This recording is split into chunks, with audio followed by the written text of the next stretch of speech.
Abou, abou, dibou, dibou, bou, bou. Ah, vous êtes là, vous? Ok, c'est bon, le chat est parti, on va pouvoir parler de choses sérieuses, comme du mec qui a tué son père et couché avec sa mère. Alors, notre histoire, elle commence avec Laios et Jocaste, roi et reine de Thèbes, qui un jour décident de consulter l'oracle de Delphes, la Pythie, qui leur dit un jour que si Jocaste a un enfant mâle, ce dernier tuera son père et couchera avec sa mère, donc elle. Sauf que, patati patatra, v'là-t-il pas qu'un jour, Jocaste, elle a quand même un marmot. Du coup, le père, Laios, vu qu'il tient à sa vie, il décide d'abandonner le bébé sur le mont Cithéron en lui liant les pieds, ce qui donne au bébé d'ailleurs les pieds enflés, d'où le nom d'Œdipe qui veut littéralement dire pied enflé.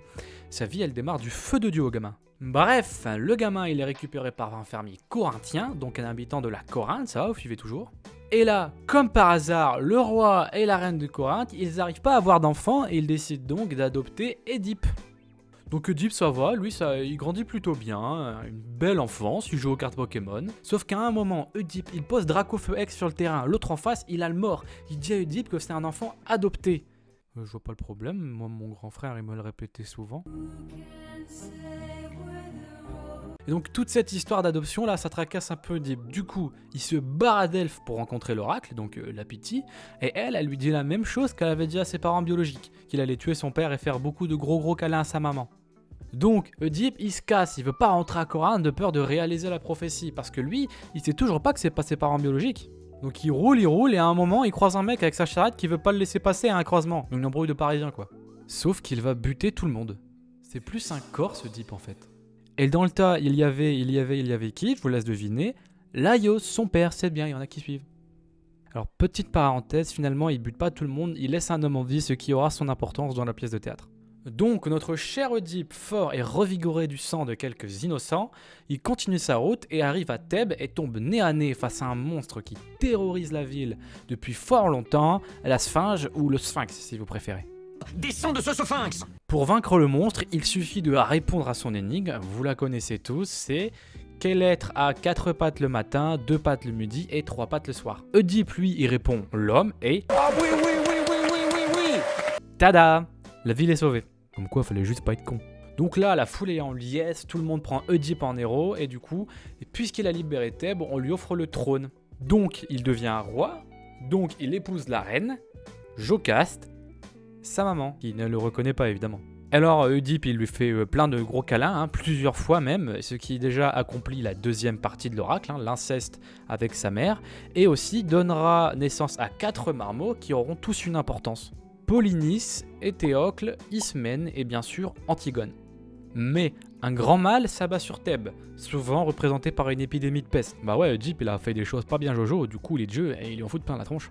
Et c'est d'ailleurs à ce moment-là que commence la pièce Édipe roi de Sophocle, et aussi que se perpétue la malédiction des Labdacides. Alors, notre bon roi, il envoie Créon, son bon frère, aller consulter l'oracle à Delphes pour savoir comment remédier à tout ce bordel. Ce dernier, il revient avec les infos et il lui dit qu'en fait, il faut punir le meurtrier de Laios, donc l'ancien roi, le père d'Édipe, pour que tout revienne à la normale. Alors là se lance une enquête dingue, digne de la série Section de recherche, pour qu'au final, Édipe il conclut que c'est lui le meurtrier, ou le crimier, je sais plus. Alors, comment tout ça se finit? Mal. Très mal. Rigolez pas. Jocaste, en apprenant tout ça, elle se pend. Édipe, en voyant sa femme mère pendue, il décide de se crever les yeux et de se condamner à l'exil. Et en partant, il maudit ses 2 fils parce qu'ils l'ont pas défendu. Mais faut pas déconner non plus. Et ainsi se conclut ce que j'avais à vous dire sur le mythe d'Édipe. Bien cool tout ça. Alors il y a pas mal de choses à retenir et à interpréter là-dedans. Mais surtout une chose, c'est qu'on ne peut pas échapper à son destin et c'est en voulant le fuir qu'on s'y précipite. Et aussi qu'il faut être plus sympa lorsqu'une vieille merco nous fait un refus de priorité. Alors le mythe d'Édipe, il est surtout connu aujourd'hui grâce au complexe d'Édipe. Alors le complexe d'Édipe en quelques mots c'est quoi? Alors tenez-vous bien, c'est le concept central de la psychanalyse freudienne qui dit qu'un enfant entre 3 et 6 ans a un désir amoureux envers le parent de son sexe opposé et un désir de confrontation envers son parent de même sexe. C'est ce qui fait, selon Freud, qu'un garçon est plus proche de sa mère et a un rapport de confrontation avec le père, et qu'une fille est plus proche de son père et a un rapport de confrontation avec sa mère.